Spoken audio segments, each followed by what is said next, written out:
Additional cases of COVID-19 in the region, meron na po tayo sa mabuuan na italang 71 cases in the Bangsamoro Autonomous Region in Muslim Mindanao, kung saan 55 dito yung currently admitted or yung sinasabi natin active cases. Samantalang 12 naman yung recovered at 4 ang sa kasawayang balat ay nakatayo. Para naman po dun sa cumulative number of suspect cases natin in the Bangsamoro region, nakapagtala na po tayo ng 323. Again, that's 323 cumulative number of suspect cases. Kung saan 291 dito ay na-discharge na or na-complete na yung kanilang home quarantine at 32 na lamang yung remaining cases of suspect case in the region. Sa kasalukuyan, para naman sa tala ng probable case sa Bangsamoro Agency or Bangsamoro Autonomous Region, meron na po tayo 10 cumulative number of probable case. Ito po mga probable case na to ay ito po yung mga previously suspect cases who died as reclassified as probable case based on the updated DOH guidelines released noong April 24, 2020. Bilang karagdagang informasyon, naglabas din po ang ating Bangsamoro Regional IFTA ng religious announcement kung saan pinapalawig pa po yung pagbubukas o yung pag-aalaw ng religious gathering, congregational prayers sa ating mga masjid. Provided na yung mga public health standard, minimum public health standard ay ating pa rin po sunod, gaya ng paglimita sa 50% ng capacity ng ating venue or ng ating mga masjid. Pag-maintain ang physical distance at pag-encourage na magdala sila ng kanilang mga sadyada o yung sadyada at iba pa. Base rin po sa pinaka-uli pronouncement ng National Legal Agency Task Force, bilang pagbalik tanaw na lang po siguro para sa mga nalaman na po ito, ang Bangsamoro Autonomous Region ng Muslim Mindanao ay mapapasailalim po rin sa tinatawag nating Modified General Community Quarantine until the end of this month. After the end of this month, titignan po natin, magkakaroon po ulit ng assessment based dun sa dalawang indicators na ating po tinitignan. Ito po yung doubling case rate or yung bilis ng pagdami ng kaso ng COVID-19 at yung capacity ng ating mga critical care units. So base po dyan sa dalawang indicators na yan, dyan po nagkakaroon ng desisyon or dyan po binabase yung ating desisyon kung ang isang lugar ba ay ilalagay sa GCQ, MGCQ, or even ECQ at saka yung sinasabi natin new normal eventually. So yun lamang po muna ang ating po mga update patungkol po doon sa overview ng affected population ng COVID-19 dito po sa Bangsamoro Autonomous Region in Muslim Mindanao.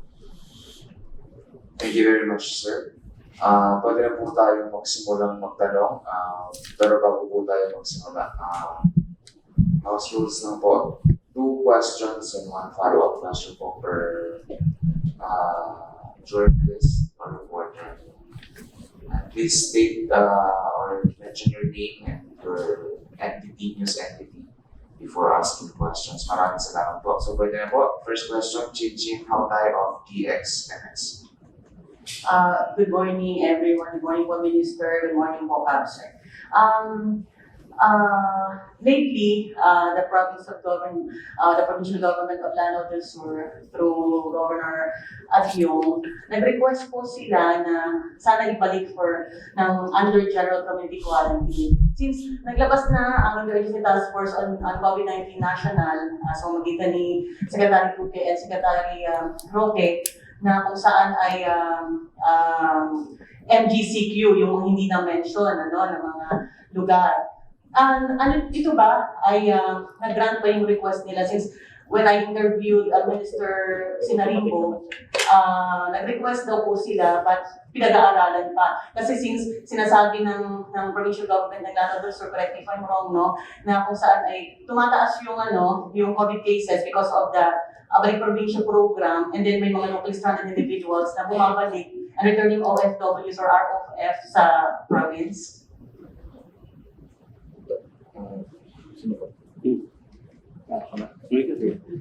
Sige po.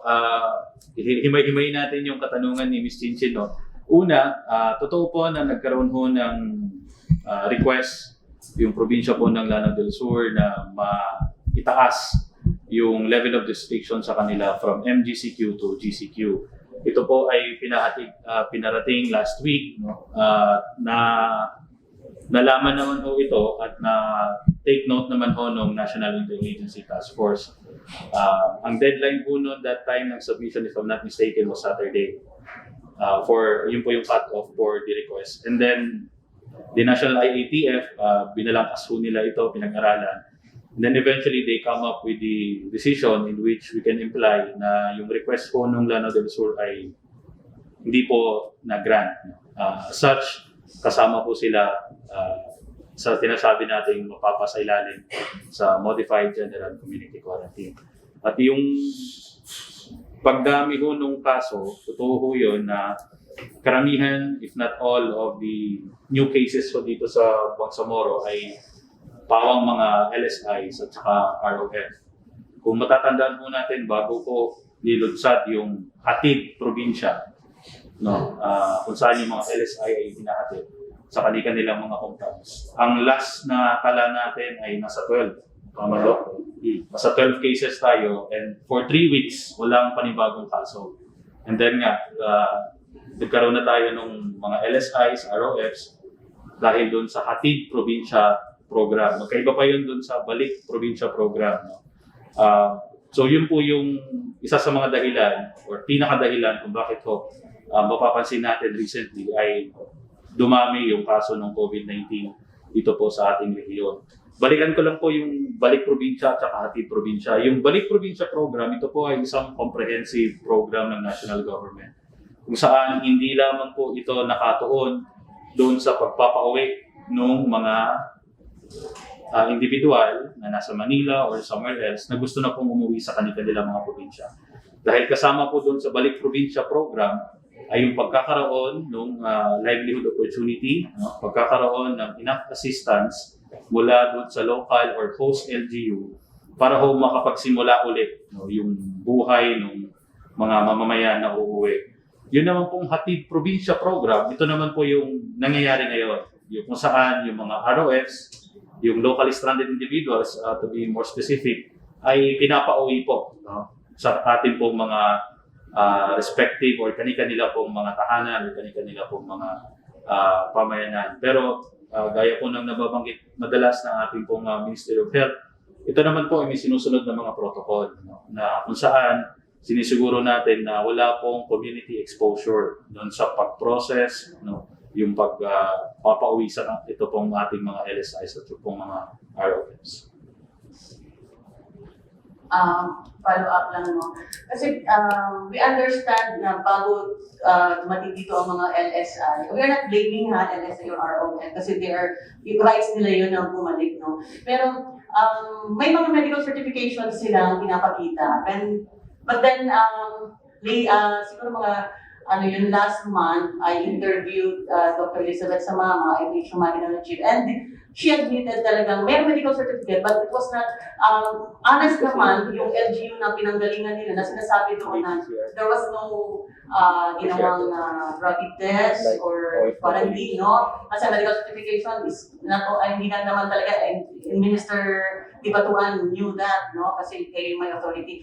Meron bang nagbungkahi during video teleconferencing sa inyo na baka pwedeng before na they return to their point of origin sa kanilang mga probinsya, sana matest na muna or sapat ba yung pondo ng LGU na pinanggalingan nila bago sila babalik sa kanilang origin?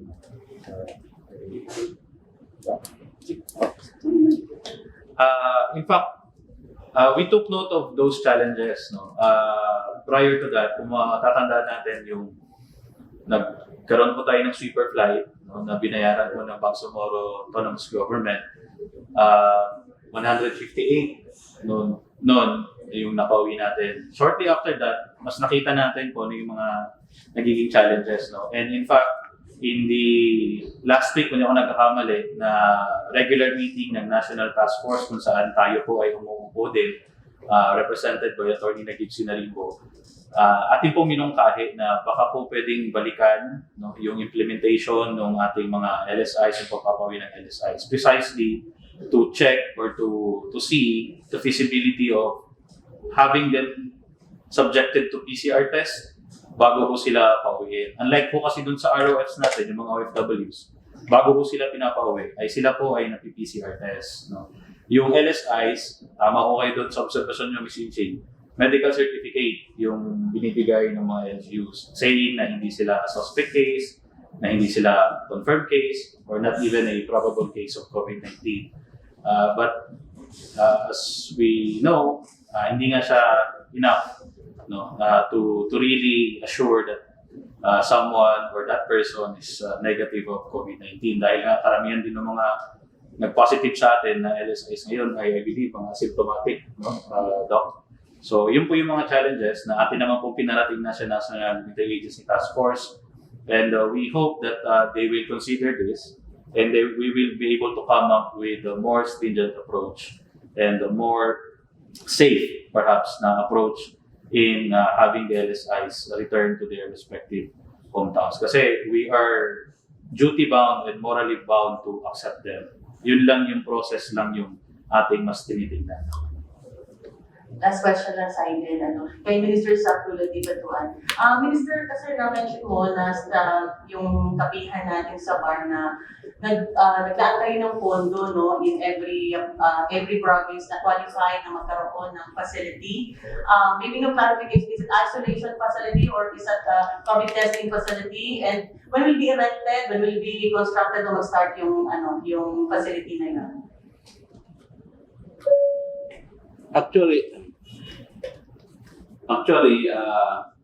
yung mga COVID isolation facility na pinapatayo under BARMM ay yan yung natapos na sa Sultan Kudarat sa may Cotabato Sanitarium, at saka yung ongoing ngayon sa Nurupi sa may Dato Blasiswat District Hospital. Actually, kino-consider na mag-construct din sa Lanao del Sur. Wala pa tayong nire-recommenda na site.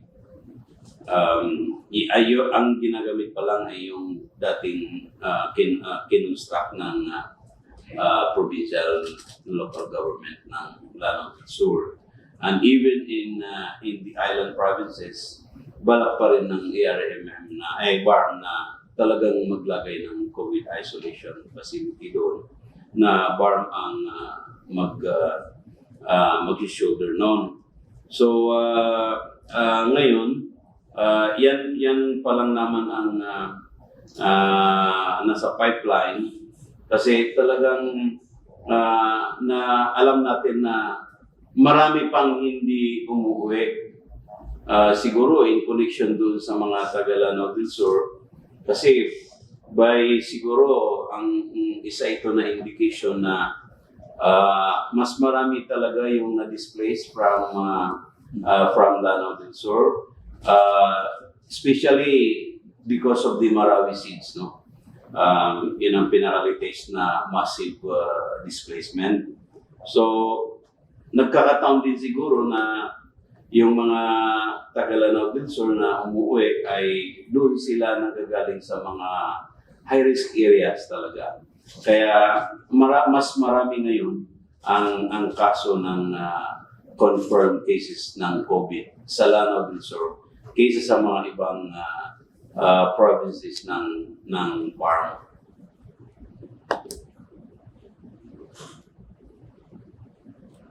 Thank you very much. Next question po from BC Mahon, followed by Samsani and Ruela Dalao. Good morning po.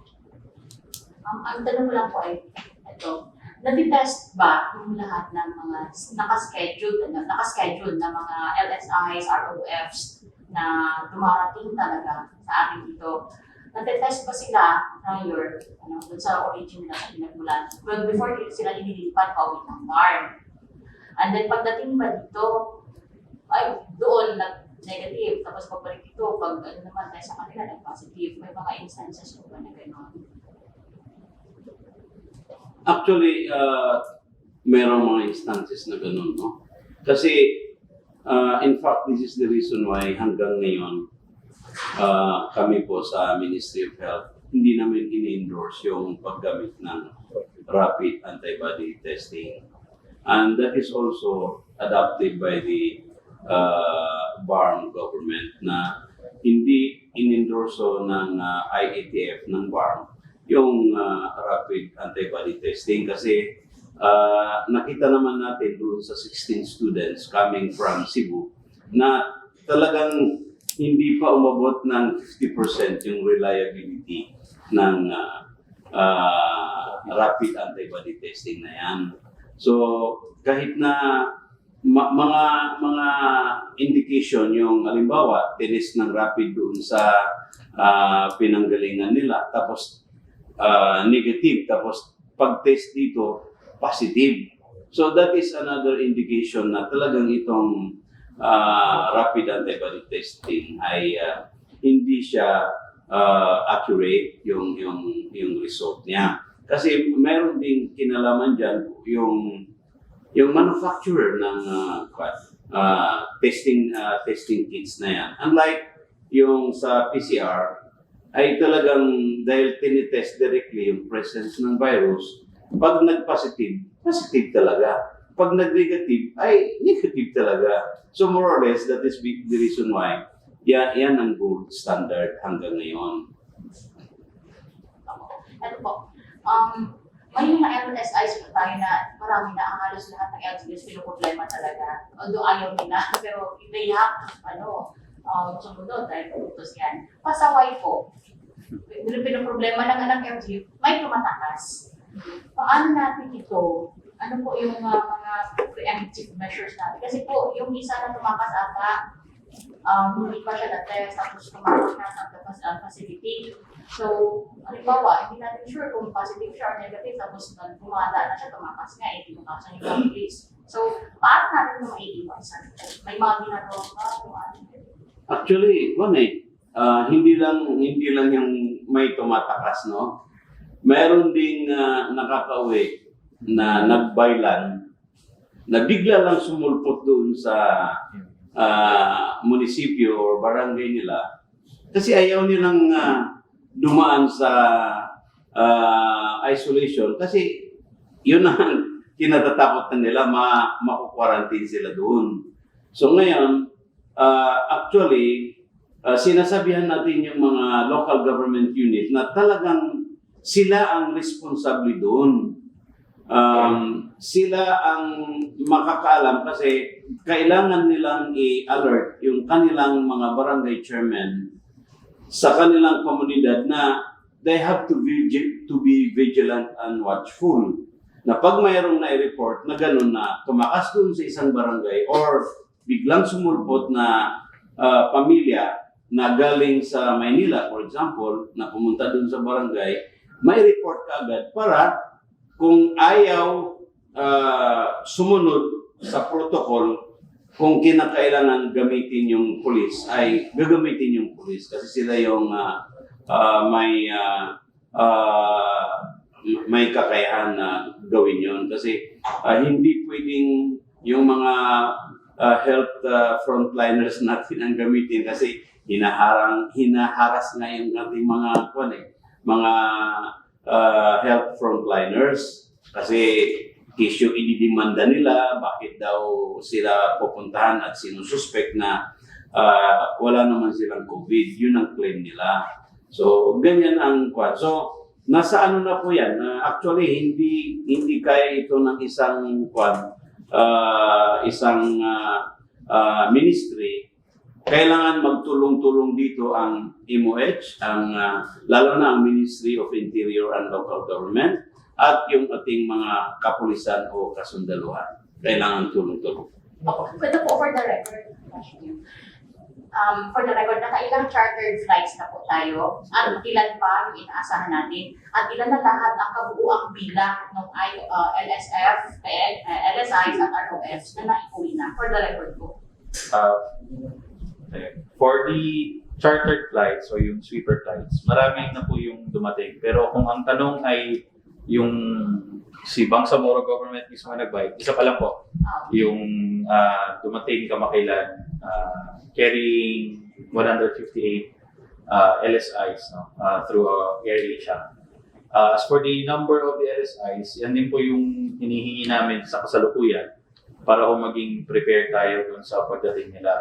Kanya nga lang isa din sa mga existing challenges is minsan yung enough time for coordination from the local at from the place of origin to the host LGU ay nagkakaroon din po ng konting challenges. But we are working on getting the number of LSIs at saka yung ROFs na ni-expect natin na natin pa po in the future para po magawa nito ng masinsinang preparation.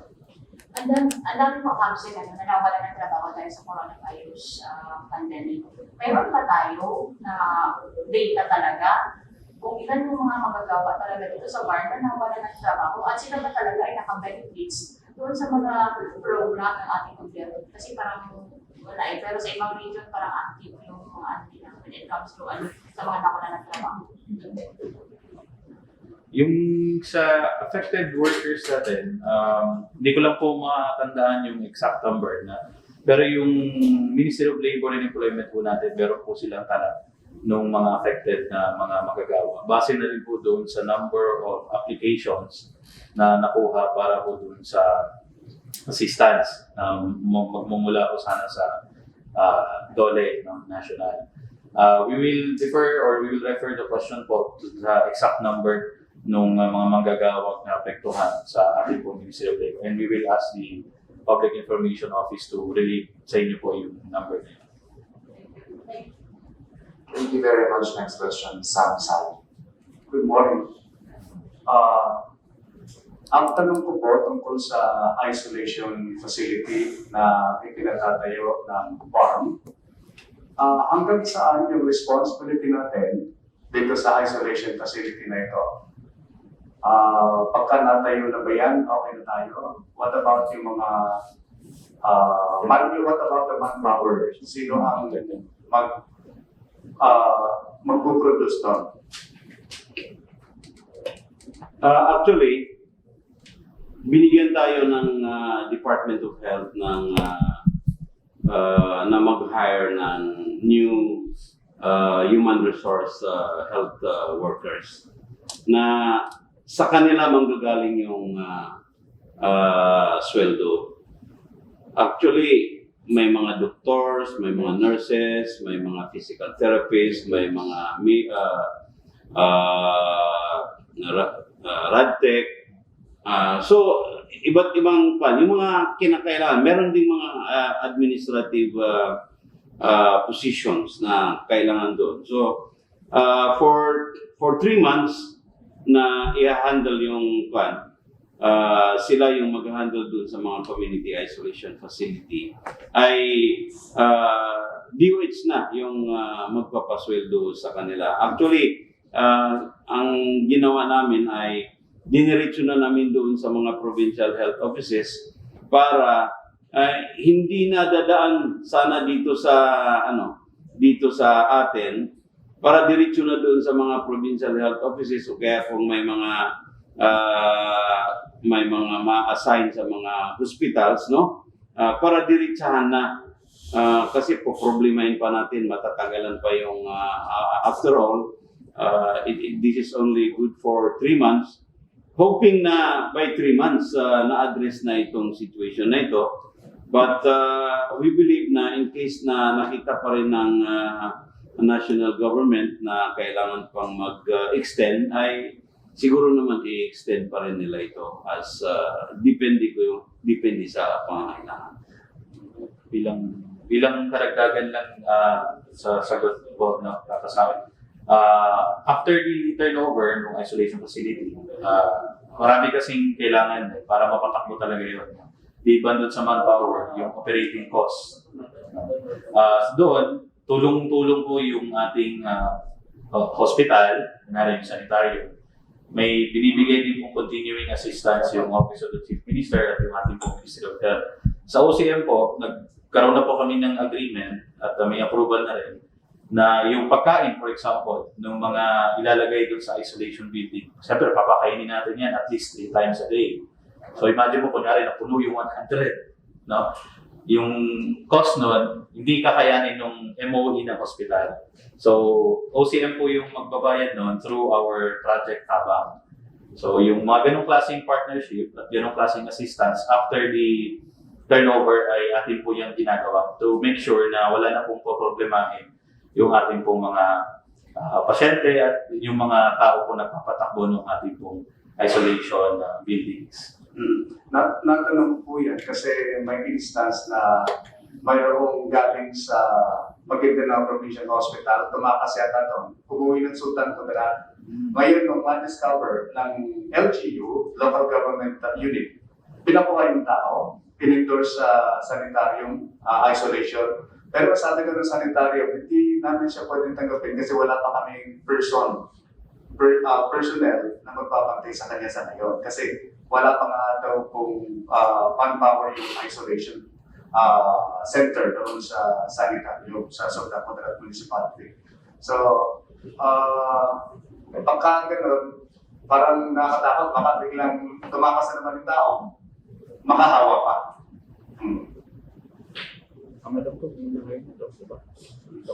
Yeah. Ang alam ko naman po, ang information na amin po natanggap, ay nakapag-hire na po si Dr. Pendatun ng mga additional na nurse, additional na mga health workers para doon sa isolation buildings. As to the equipments and facilities, na-turnover naman na din po kasama ng building yung mga kailangan, yung kumot, naglagay din po tayo doon ng sagyadan, no, kada bed para hindi sharing yung sambayanan. At yung nga po, yung pagkain, hindi na rin po problemahin nung ating pong hospital. So, we will double check po, Sir Sam, yung sitwasyon na yon. And para ko mapatakbo na at magamit na yung ating pong isolation building sa sanitary. Anyway, last week naman po yun, so Baka okay na. we understand. So as of this time, para bang pwede na tumanggap sila. Okay, thank you po. Salamat po. Next question, Rowena Dayawan. Good morning, sir. Follow up sana yung kay Sam. Ang akin na lang po is, sa buong BARMM, lahat na ba ng mga LGUs natin may isolation facility? At na-check ba ng MOH yung standard ng every isolation? Kasi napansin din namin sa pag-ikot namin, may mga isolation na parang ilagay lang, para lang makakomply lang sa requirements na meron silang isolation facility. Pero hindi sila ganun ka-conducive for the patient na may COVID. Thank you. Ang fund kasi, ang arrangement kasi niya, pag supposed to be yung mga isolation facility na yan, kung makakomply yan sa standard, no, they can avail of PhilHealth entitlement. So, dahil dun, ay ini-encourage natin yung mga LGU na talagang i-comply kung ano yung minimum standard. Ang report naman ng MILG talagang nag-report sa kanila yung mga LGU na meron na silang mga isolation facility. So ang nai-inspect lang ng MOH ay yung mga nagsusubmit ng application for accreditation. Kasi ang nangyari, we already empowered our integrated provincial health offices para i-inspect yung ating mga isolation facility. At kung sa palagay nila ay talagang nakakomply siya, ay isusubmit sa amin yung recommendation nila at i-issue namin yung kanilang accreditation para magamit nila yon para in case na magkaroon sila ng mga pasyente doon, ay makaklaim sila ng reimbursement sa PhilHealth. So, yun namang hindi nag-a-apply sa amin ay hindi na namin yun i-inspect kasi hindi namin alam kung saan siya at kung meron ba. So, ganito ngayon yung plan. Pero as far as I am concerned, marami na akong napirmahan na mga request for accreditation na nirecommend. Thank you very much. Next question po. For Lieutenant Cabrera. Ilan po ka? Okay. Mike's one po. Ready po? Kay ito, Dipatuan to. Anong update dun sa plano pagdating ng sub-national laboratories sa Maguindanao? Kasi sa national, balak na ET sub-national laboratories na tayo. Dito sa BARMM, meron na. Kasama mga BARMM sa mga balak na tayo na national government na ET sub-national laboratories. Actually, ito naman dito ay alam na natin na yung sa CRMC, it's a sub-national laboratory, no? Ngayon, ang next ay sa Lanao del Sur, doon sa may Pakpak. So, nagkaroon na ng agreement na talagang tutulungan ang may Pakpak. In fact, mayroon ng 15 million, no? 15 million na ang pinapaprocess ng Office of the Chief Minister ng BARMM na itutulong dun sa Amay Pakpak para talagang makatayo yung kanilang subnational laboratory for COVID testing. Pati ang provincial government ng Lanao del Sur nagbigay din ng tulong at if I understand it right, pati ang National IATF, tutulong din sila. Pag naiano din yan, along that line, pati doon sa Sulu, pinipilit po namin na malagyan din doon kasi at least magkaroon ng isa man lang sa island provinces. Doon sa Basilan, hindi masyado kasing problematic kasi malapit lang siya sa Zamboanga.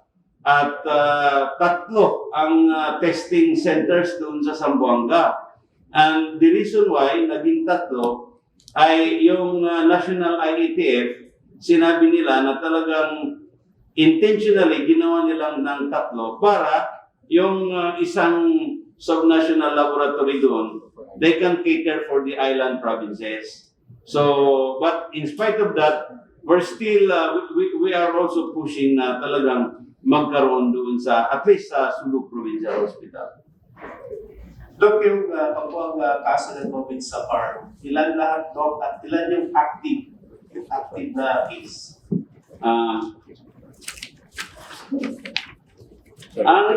Actually, ang active case natin ngayon ay 55, no? 55. Kasi yung cumulative number natin ay 71 minus 16.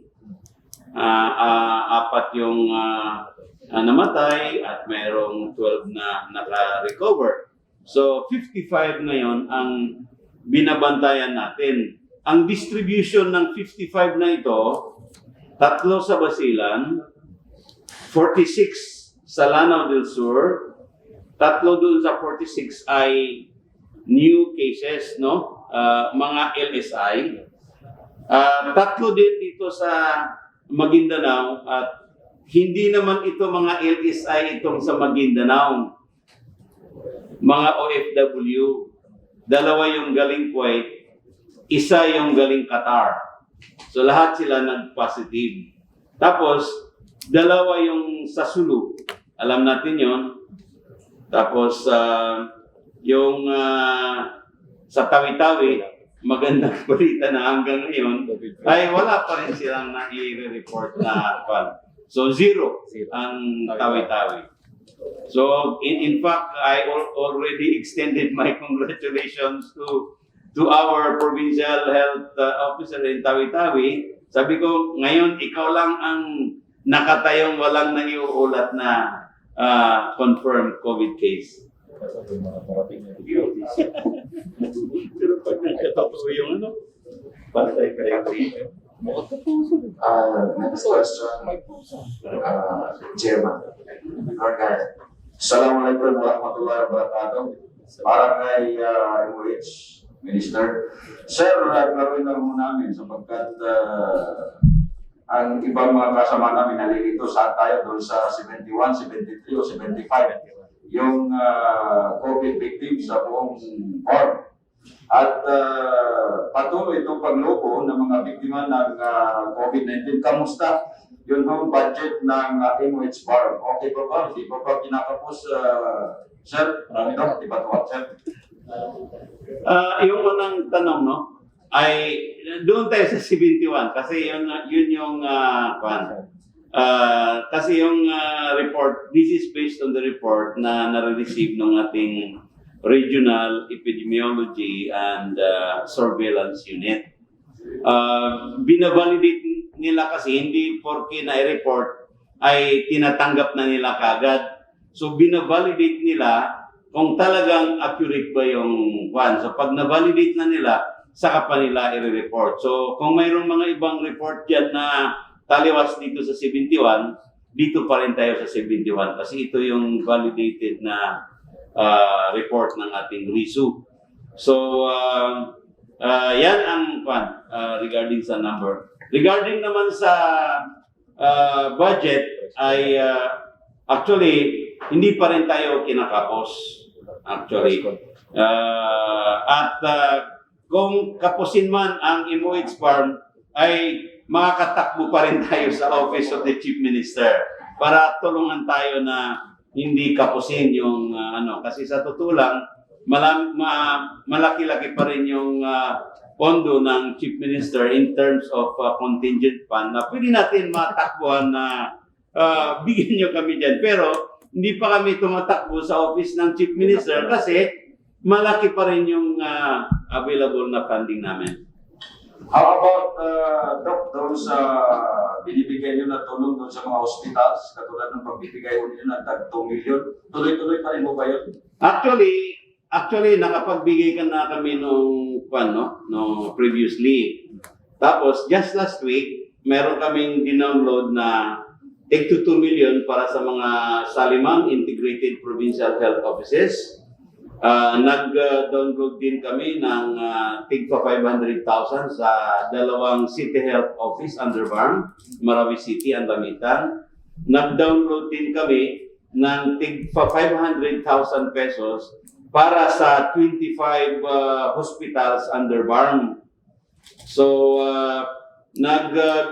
nagbigay na rin kami ng tig to 20,000 para sa 122 RHUs ng BARMM. So, Ngayon lang yung ginagawa. yeah, this is, kumbaga, mula nung maitatag itong mga RHU na ito, ay ngayon lang ito nangyari. Kaya masaya sila kasi ramdam sa ground ang mga ginagawa natin ngayon sa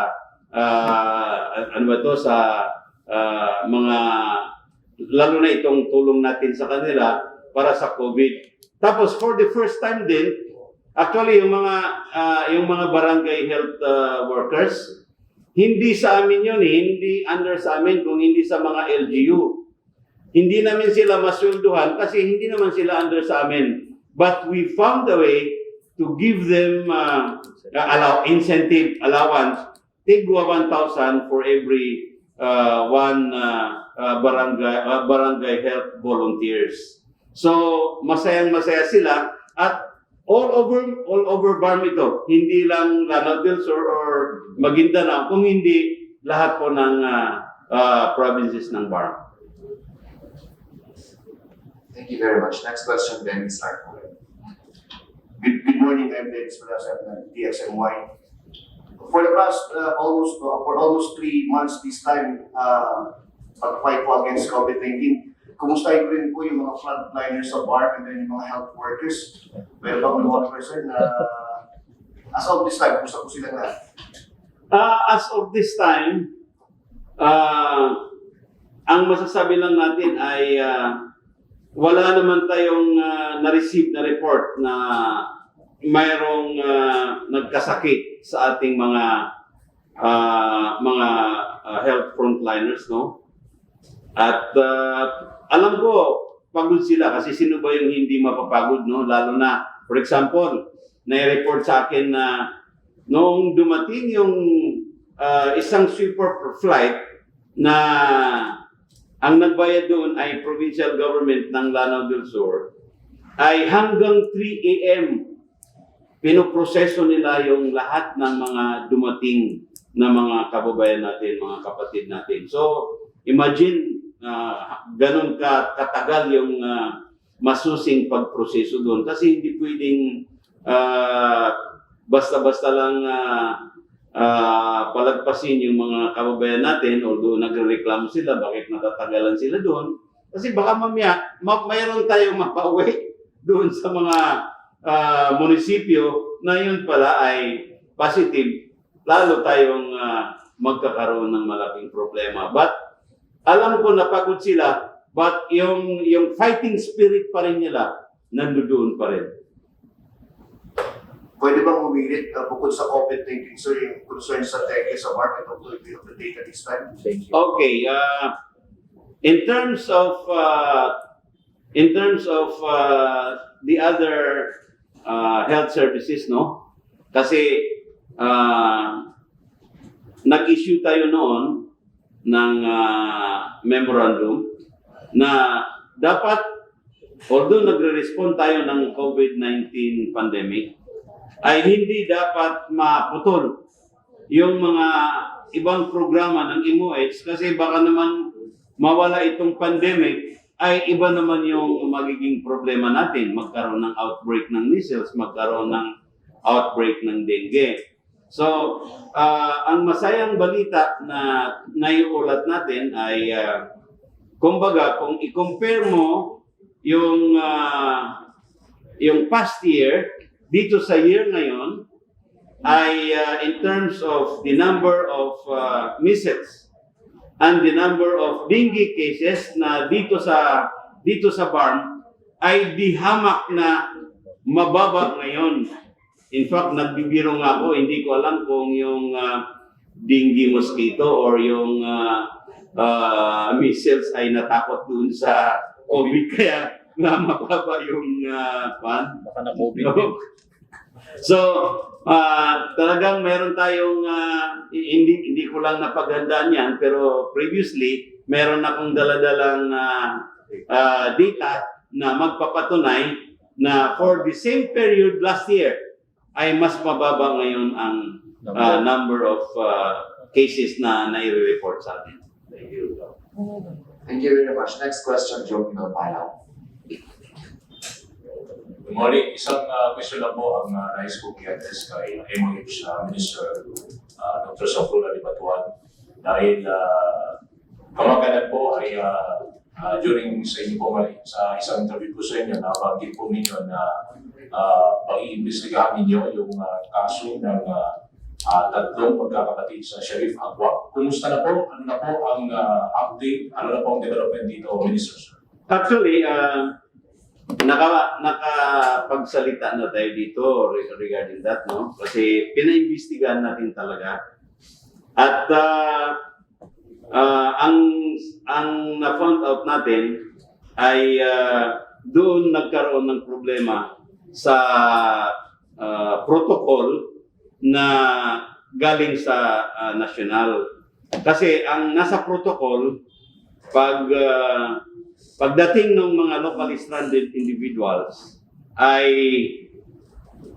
i-assess sila. Yung mga symptomatic, quarantine kaagad. Yung asymptomatic, titingnan sila, i-quarantine sila, pero community quarantine or home quarantine. Ngayon, itong mga kaso na to ay kung yun ang titingnan mo, halos lahat ng mga bata ay asymptomatic. So, if you're going to comply with that protocol, ay talagang pwede mo silang i-hold lahat.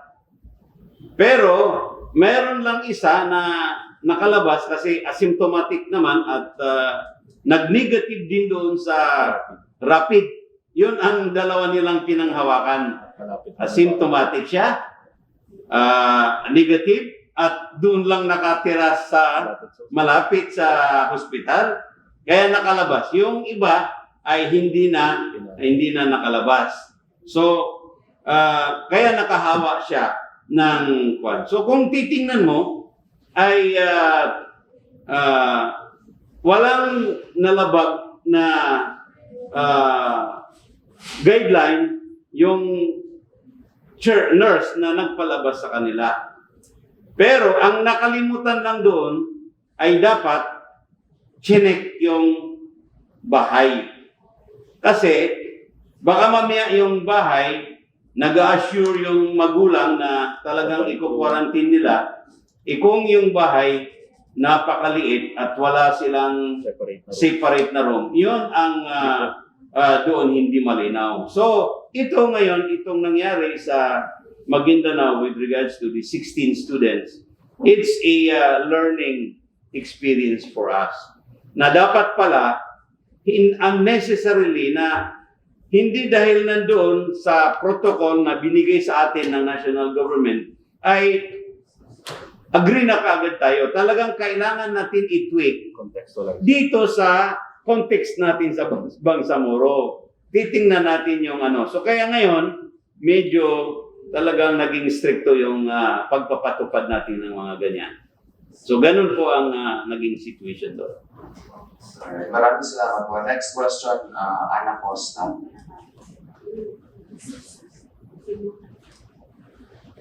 Good morning, sir. My question is addressed to Capsec Pendatun, sir. Sir, for the record lang, magkano na po ba ang nagastos ng BARMM government doon sa chartered flight ng ating mga LSI? Yung medyo nasa kamarkas. Wala po kung down to the last centavo na amount, no? Pero yung rough figure po niyan ay nasa 1 million ho. Kasama po dyan yung pag-transport from their respective places, no? Kung saan ang ginagamit ay bus.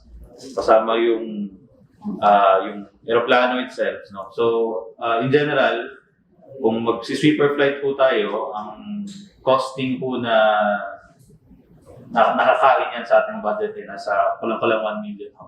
So, malaking gastos po siya actually. At regardless of number ng LSI, sir? ang binabayaran po kasi natin is yung the aircraft itself. No? And hindi rin natin siya ma-maximize kasi usually, kunyari, yung huling ginamit natin, that could 300 no, exceeding capacity. Pero hindi natin min-maximize yun kasi we need to abide with the 1 meter at least na physical distancing. So kalahati lang nung seating capacity ng aircraft yung ating ginamit. At nagbabari din yung presyo niyan, depende dun sa company. So we make sure na as much as possible yung pinakamura yung ating makuha. Thank you. Thank you very much. I think that's the last question. Wala na magtatanong. Pwede ko mag-add? Okay, go. Sa kabungan, sir, kasabay po ng paglaban po sa COVID-19 sa BARMM, pagkataan na po yung na pondo ng BARMM government for almost 3 months po, sir. You have the data. Yung linawin natin, no?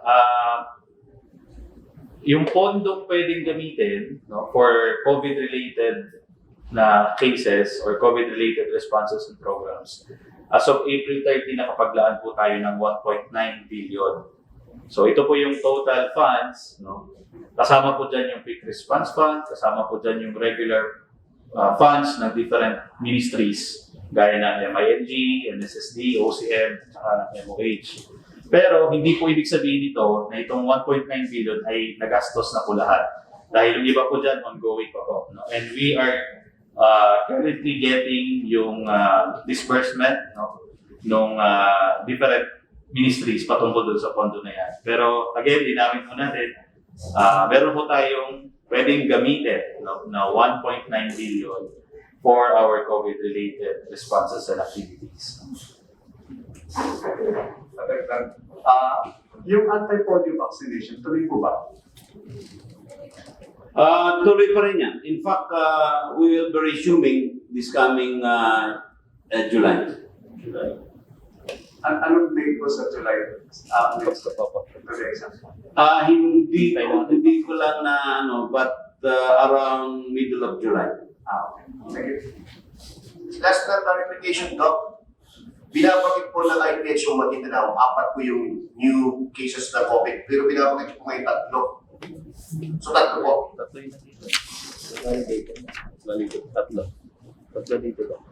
Okay, actually, ngayon lang, tumawag ako kay Doktora sa mama, no? Sa IPH o Maguindanao. Meron silang hindi naihabol na isang case, which is LSI. Yung 3 case, lahat ROF. So hindi nag-reflect sa natin kasi hindi naihabol sa cut-off. So saka pa lang siya ma-reflect sa data natin pag next days. Para bigyang linaw ko lang din, no? Para this would also partly explain kung bakit nagkaganon yun. Kasi yung agreed cut-off natin ay 6 p.m. lagi yan. So as of 6 p.m. yesterday, yun yung binabalita natin umaga. So malamang yung pang-4 na kaso ay nai-report after na ng 6 o'clock na cut-off. Alright, so last question, Chinchin. Thank you. It has been forwarded to me, no, through private message. May nagpapatanong po kung saan daw po napupunta yung support and paano coordination sa mga external partners like UN and other international non-government organizations para ito implement sa emergency response ng BARMM to COVID-19. Yung partnerships with the different, actually even local and international organizations, ongoing po yan, no? At kasama ko sila doon sa, naging malaki po yung kanilang parte doon sa pagbuo ng contingency plan. Kung saan yung humanitarian team natin ay umupo, no, sa pagbabalangkas at pagpa-finalize nun. Yung mga assistance po na kanilang binibigay, usually ito po ay channeled or direct minamanage po ng ating Emergency Operations Center doon po sa ating BARMM ready. Pero meron din naman po mga assistance na through MOH dinadaan or through the Office of the Chief Minister. So nagiging case-to-case basis po siya at the moment kung ano po yung pertinent ministry o yung lead ministry na kung saan gusto nilang ipadaan yung mga assistance at yung mga technical capacity buildings na yan, ay doon po yun na dinadaan. Alright, maraming salamat po. Okay. Once again, thank you very much po. That ends our press conference for today. May pahabol si May pahabol tayo, no, regarding dun sa polio. Gagawin natin ito from July 20 to August 5. Augusto. July 20 to August 2. All regions in Mindanao, including BARMM. Alright. O, panibagong ano ng mga... Maraming salamat po on behalf of our panel here for today's press conference. Dr. Saffrullah Dipatuan of MOH-BARMM, the spokesperson of IATF. Sa regarding kidney. Okay. Alright, we have updates po pala and on the events of the MOH. Yung mga bagong klasifikasyon ng mga isasailalim sa COVID-19 tests. And may key messages po or parang awareness and celebrations po to MOH. Go ahead, sir. Anyway, i-emphasize ko lang kasi itong June kasi marami kaming mga activities dito sa June, ano? Tulad just yesterday we did our World Donors Day celebration. At nagkaroon kami ng partnership with the Cotabato Regional Medical Center for the mobile blood donation activity. At dyan na po ginanap sa aming training hall sa MOH. At lahat ng ang lahat-lahat na nakuha nila ay 43 units of blood, no, take to 450 cc. And ako na po yung nanguna na mag-donate ng blood kasi mahirap naman na sinusulong natin yung programa tapos tayo ang hindi gumagawa nun. At kaya lang nung i-screen nila ako ay sabi nila, sir, this will be the last time that pwede kang mag-donate. Sabi ko, bakit naman? Sabi nila, nandun na po kayo sa cut-off. Age, in terms of age. Oh, sabi ko, ayun pala, nasa cut-off na ako. So, bilisan mo para hindi ako lalampas doon. So, at least, kasi siyempre, ang prinsipyo natin doon, if you want to give and you give part of yourself, napakalaking sadaka. So, 43 units yung blood na naibigay natin nandyan sa Cotabato Regional Medical Center, magagamit ng ating mga pasyente. So, ngayon din ay National Kidney Month. So, ang tema po natin ay malusog na ba to sa panahon ng pandemya. Yan ang team naman natin. Alam nyo, bilang isang medical practitioner, hindi ko na sabihin kung ilang taon ako nagpo-practice ng medicine, no? Kasi nabibisto niya naman kung yung baka nasa cut-off na rin. So, anyway, ang experience ko bilang isang medical practitioner, dito sa mga lugar natin, dito sa BARMM, ay napakarami ng nagsasuffer ng kidney disease. Siguro dahil mahilig tayo sa maasim. At siguro ang naisip ko doon ay because of our diet, no? Kaya kailangan natin na talagang isa puso ito, otherwise talagang lalong dadami yung mga kababayan natin, mga kapatid natin na magiging candidate for dialysis. Alam niyo naman ngayon, ang number of dialysis machine dito sa BARMM ay limited na rin. Lalo na itong pandemya, alam natin na yung dalawang case natin sa Basilan ay pwedeng doon nila nakuha yung kanilang COVID, doon sa pag-dialyze sa kanila. So, kaya bilang paalala nitong National Kidney Month ay iwasan ang mga pagkaing maaalat at mamantika. Ano yung pagkain natin yan? Okay. Pwede naman medyo maalat, pero hindi yung sobra. Kasi may mga tao na sobra-sobra kumain ng maalat, no? Oo. At saka, paborito nila yung mamantika. Tapos, ugaliing uminom ng 8 basong tubig araw-araw. Sa totoo lang, maraming sakit na nararamdaman ang isang tao dahilan lang sa hindi umiinom ng sapat na dami ng tubig. At huwag magsigarilyo at uminom ng alak. Yon. Iwasan na yan. Magbagong buhay na kayo. Magbagong buhay na. Para walang gastos na, no? Tapos, mag-ehersisyo araw-araw ng at least 15 minutes para ang kidney natin ay malusog. Sa totoo lang, personally, my father died of bilateral kidney failure. So, kaya ako, napakaingat ko kasi baka mamaya matulad ako sa kanya. And my father died at a very young age. Oh. So, dahil doon, naging maingat ako.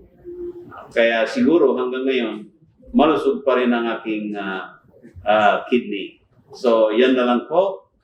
Maraming salamat sa oras ninyo. And